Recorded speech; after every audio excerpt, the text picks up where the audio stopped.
Hello, my deliciously fragrant flowers grown in the garden of Persephone. My name is Jessie, and welcome to my podcast, Tea with the Gods. This episode is going to be a frequently asked questions kind of thing, where none of the questions really warrant their own episode, so I decided to bundle them up all nicely together. These are all questions, concerns, and misconceptions I get asked about frequently from baby Hellenics, and I want to clear up right in the beginning because it'll make worship just so much easier. I know these particular topics I will be touching upon cause a lot of stress and anxiety, so my hope is that I can ease your nerves, which will allow you to begin building your worship without reservations. So I hope you got your favorite tea in your cute mug all ready because it's time for some Hellenic FAQs. The first slice from my cake of wisdom is you do not need an invite from a god in order to worship them. You don't need a sign or a call or them reaching out to you to begin worship. All you need is a desire to worship. That's all.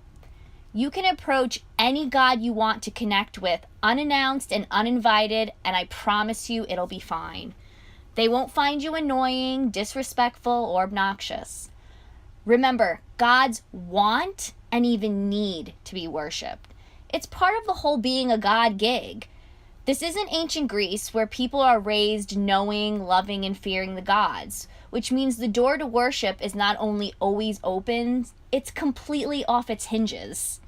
I get it though. It is a nice feeling thinking that a god is reaching out to you. It makes you feel special.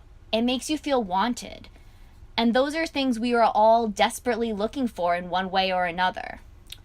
Which leads me to my next slice from my wisdom cake. You are good enough. I get a ton of questions with the theme of feeling like they are not good enough to worship the gods. I fully relate to this feeling. When I first felt the urge to worship Aphrodite, I ignored it because I didn't think I was worthy of being in her inner circle. But that's not how any of this works. The gods want to be worshipped, and there's really no prerequisite or you have to be this tall to ride the ride sign. All that matters is that you have the desire to serve the gods. And let me assure you that you are still very special and very wanted, even if you are the one to initiate the relationship. And that relationship is just as valid and on the same level as any relationship where the god called out first. I know a lot of you listening right now are thinking that you're not good enough. Like, who are you to even think about knocking on the door of a god in hopes of being let in? But the reality is you are good enough, and the gods are happy to have you. My next piece of advice for you is don't put so much focus on communication. This is a big topic of concern for those just starting out. So much so that I will be dedicating an episode specifically to this. But for now, let me encourage you to try not to think much about communication. Contrary to what the online community seem to portray, being a pagan doesn't give you an instant phone line to the gods. It's not that easy. Communicating with gods is tricky because it's different for everyone and for every god.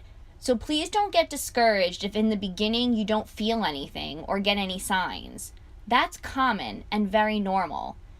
It also doesn't reflect badly on your relationship if you struggle to feel their presence or communicate in general. So try not to give into toxic comparison or fall into something I call the Tumbler Trap. What's the Tumbler Trap, you ask? Well, it's my next piece of advice for you. And it is also when you look at what you see online as being the only way to worship or the way you have to worship. I call it the Tumbler Trap because I'm mostly active within the Hellenic community on Tumblr, but the concept applies to any form of social media. It is always important to remember that we genuinely only share the good moments and our achievements online.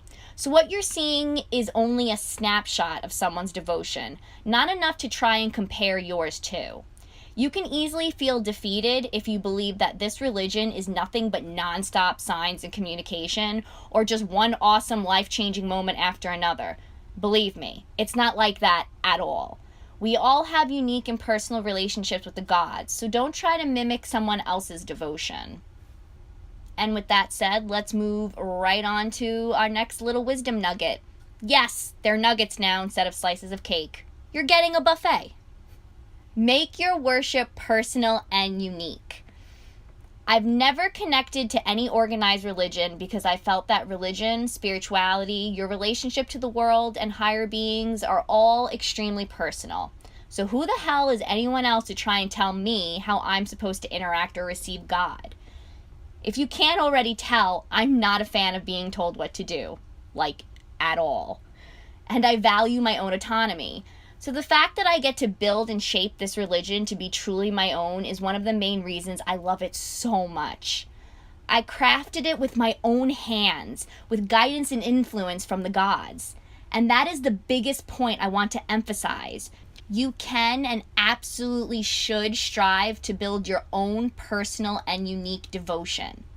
Don't be afraid to shake things up and do things differently than everyone else. Remember, there's no one way to worship. Only your way. And my last nugget of wisdom for you, don't be paralyzed with fear of offending the gods. It is 100% understandable to feel nervous and even fearful when approaching the gods. They are all-powerful beings, and their myths don't exactly paint them out to be sympathetic or understanding. So I can see why people are so worried about possibly screwing up and pissing off the gods. But the truth is the gods aren't as cruel as the myths make them out to be. We'll discuss the role of myths in a later episode. They aren't that easily offended, and even if you do upset them, getting back into their good graces doesn't require you to battle the Minotaur or go through labors like Heracles. Usually you just need to apologize and all is forgiven. But the thing I really want to convey is that you can't let fear stop you from actually worshiping. As I said before, the gods want to be worshipped, so it does no one any good if you are so afraid of making a mistake, you don't do anything. So don't let fear hold you back from having a relationship with the gods. And that's all I got for you today, my sweet flowers. I really hope this episode helped clear up some things for you and banish any doubt or worries you were holding on to. Please take my words to heart because they are genuine and true. You are absolutely good enough, and your worship is yours to do what you will with it. So don't chase perfect. Instead, focus on the fun, the magic, and the uniqueness. Worship the gods like only you can. Next time, we're going to finally get into actual worshiping and discuss offerings. Everything about offerings and how to give them, what to do with them afterwards, and all that and more we will be discussing. So I hope you'll join me then. As always, thank you so very much for listening, and may the gods smile down on you. Bye, guys.